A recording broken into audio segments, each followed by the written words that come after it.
குமரி மாவட்டம் கிள்ளியூர் சட்டமன்ற தொகுதி காங்கிரஸ் வேட்பாளர் ராஜேஷ்குமார் கொல்லங்கோடு மற்றும் ஊரம்பு சுற்றுவட்டார பகுதிகளில் உள்ள மீன் சந்தைகள் மற்றும் கடைகளுக்கு நேரடியாக சென்று தீவிர வாக்கு சேகரிப்பில் ஈடுபட்டார். அப்போது அங்கிருந்த மூதாட்டி ஒருவர் உற்சாக மிகுதியில் தனது கையை உயர்த்தி காட்டி கைச்சின்னம் என முழக்கமிட்டார். அவரின் செயலை கண்டு நெகிழ்ந்த வேட்பாளர் அவரின் கைகளை பிடித்து தனது நன்றியையும் மரியாதையையும் தெரிவித்தார்.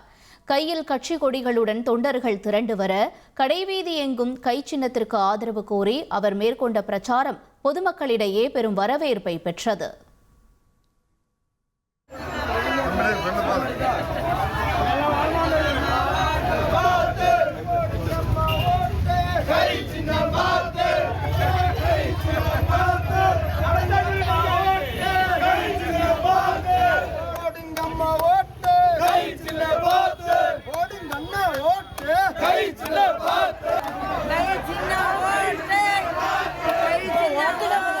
ட்ரெண்ட ஃப்ரெண்ட் ஆக்கிக்கோங்க. தந்தி டிவியின் சப்ஸ்கிரைபர்ஸ் அண்ட் ஃபாலோவர்ஸ் குடும்பத்துல நீங்களும் இணையுங்க.